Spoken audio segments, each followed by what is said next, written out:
त्रयोदश गल्प लेखक एवं भयस आर्तबंधु स्वाई। साबास बाबू।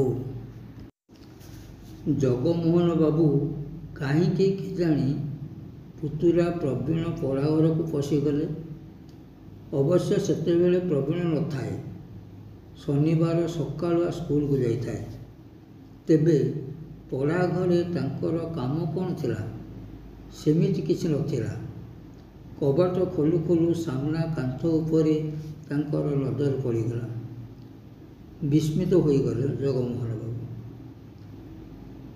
अष्टम श्रेणीर छात्र पुतुरा प्रवीण कागजरे लिखि देछि मु आईपीएस ऑफिसर हेबी। अठा दे कागजटी कांथरे लगै देछि।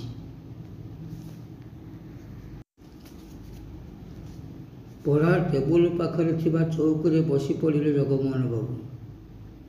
पुतुरार एभली उच्च अभिलाष को मने मने प्रशंसा करथांती, चाहि रहिथांती सेही लेखा को। इत्यवसर रे प्रवीण स्कूल फेरी पढ़ाघर को जाइछि।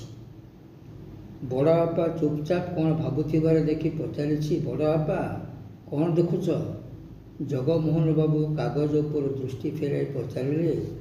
तांकर से सबुदिना गेला डाक, बाबू तू आईपीएस ऑफिसर हबू? प्रवीण दृढ़ कंठर उत्तर देला, हाँ तमे देखिब मु आईपीएस ऑफिसर हेबी। पुतुरार एही भली दंभोक्ति शुणी जगमोहन बाबू हड़बड़ हो गले। ता बापांकर आर्थिक असच्छलता को दुखित न करी कि एभली आकांक्षा करिवाटा केते दूर संभव। जगमोहन बाबू विचार करे, ना प्रवीण जहाँ स्थिर करिछि ताको ताहा ही करिबाकू दियाजिबा उचित। तेणु से निज उपरकू प्रवीणर दायित्व नहीं आसिले। प्रवीणर शारीरिक मानसिक एवं बौद्धिक विकास पर जहाँ आवश्यक से सब जोगाई देवे। से जेपरि अनुभव न करे जे दारिद्र्यर कषण तार लक्ष्य हासिल पथरे बाधक साजिब। शिक्षा समाप्त करी प्रवीण आईपीएस ऑफिसर है किछि दिन पर। जगमोहन बाबू सेतेबेले बयसर अपराह्न पहुँची सारी। प्रवीण आईपीएस ऑफिसर हेबा शुणी से उत्फुल्लित हो गले।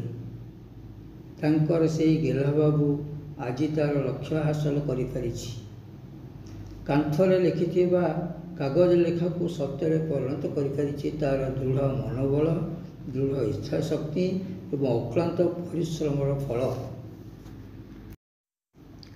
एही किछि दिन पूर्वर घटिथिबा पत्नी वियोग दुख जगमोहन बाबूଙ୍କ मनरू कुहुड़ी भली निशून हो गला। एबे से चलिबाकू कष्ट अनुभव कलेଣି। प्रवीण गोटे भल आशा बाड़ी किणी आनी बड़ बापा को देला। जगमोहन बाबू बाड़ीटी प्रवीण हाथरू नहीं ताकू क्षणटे चाहिए। तांको मुखर सुबिला, साबास बाबू, साबास बाबू, साबास। तू मो हृदय भितर लुकायित थिबा इच्छा को पूर्ण करिछु आउ मते चिर शांति देइछु। हाँ मने रख, मोर देहांत परे मते जेमिति भूली न जाऊ।